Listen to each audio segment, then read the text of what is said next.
बिस्मिल्लाहिर्रहमानिर्रहीम। तमाम देखने और सुनने वालों को अस्सलाम वालेकुम। आप देख रहे हैं YouTube channel doctor Umair V N expert. तो आज की इस वीडियो में मैं आपके साथ सफ़ेद मोतिया के बारे में डिस्कस करूंगा कि अगर आपको सफ़ेद मोतिया हो गया और आप इसके ऑपरेशन के बारे में सोच रहे हैं तो आपके पास कौन कौन सी मालूमात होनी चाहिए ताकि आप एक अच्छा ट्रीटमेंट ऑप्शन सिलेक्ट कर सकें।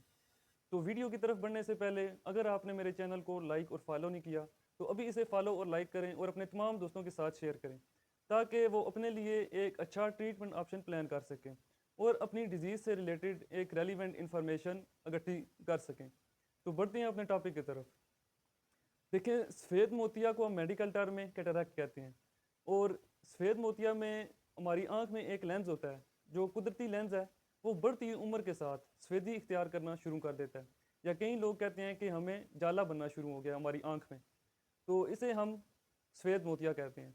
जैसे ही हमारे बालों की एक एग्जांपल ले लें कि बढ़ती उम्र के साथ हमारे जो बाल हैं वो सफ़ेद होना शुरू हो जाते हैं, तो इसी तरह बढ़ती उम्र के साथ जो हमारा कुदरती लेंस है ये सफ़ेदी इख्तियार करना शुरू कर देता है।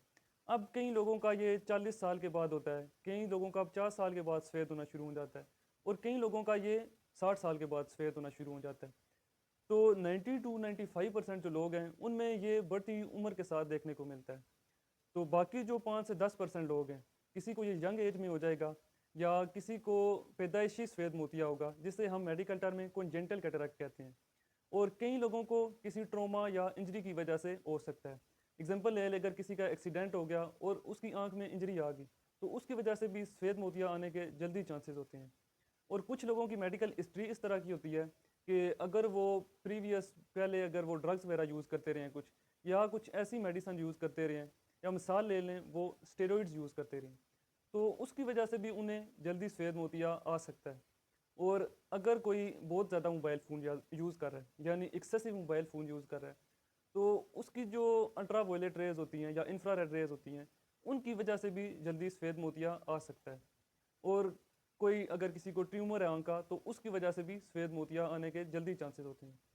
तो अब क्लिनिकल प्रैक्टिस में अक्सर पेशेंट किस शिकायत से हमारे पास आते हैं, तो कुछ पेशेंट आते हैं उनकी ये शिकायत होती है कि जब हम रात को ड्राइव करते हैं तो सामने से अगर कोई लाइट हमें पड़ रही है तो वो या फैली हुई नज़र आएगी या एलोज और ग्लेयर की तरह हमें दिखना शुरू हो जाएगी। तो अब एलोज और ग्लेयर क्या होते हैं? एलोज और ग्लेयर अगर हम किसी भी पिन पॉइंट पे फोकस कर रहे हैं, मिसाल के तौर पे मैं अब सामने फोकस कर रहा हूँ, तो जो सामने वाली लाइट है वो या तो मुझे किसी छल्ले की तरह दिखना शुरू हो जाएगी या फिर एक रैम्बो की तरह नज़र आएगी। तो अगर आप रात को चाँद की तरफ देख रहे हैं तो चाँद का डबल इमेज दिखना शुरू हो जाएगा। कई लोगों की इस तरह की भी शिकायत होती है। तो कई लोग कहते हैं कि हमें धुंधला नज़र आ रहा है, या फिर हम किसी चीज़ पे फोकस करते हैं तो वो इमेज हमारी आँख में सही से नहीं बनता। तो इस तरह की काफ़ी लोगों की शिकायतें होती हैं।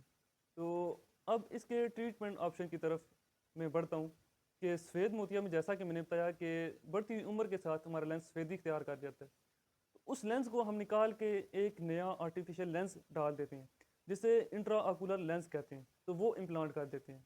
अब इन लेंस की काफ़ी टाइप्स होती हैं, वो इंशाल्लाह मैं नेक्स्ट वीडियो में स्टेप बाय स्टेप आपके साथ एक एक लेंस की डिटेल में डिस्कस करूँगा ताकि आप अपने लिए एक अच्छा लेंस सेलेक्ट कर सकें और अपनी नज़र को मज़ीद बेहतर बना सकें। तो इस तरह की मज़ीद अच्छी और रेलिवेंट इन्फॉर्मेशन लेने के लिए मेरे चैनल को लाइक और फॉलो करें और अपने तमाम दोस्तों के साथ शेयर करें ताकि मैं इस तरह की और अच्छी अच्छी वीडियोस आपके लिए लाता रहूं।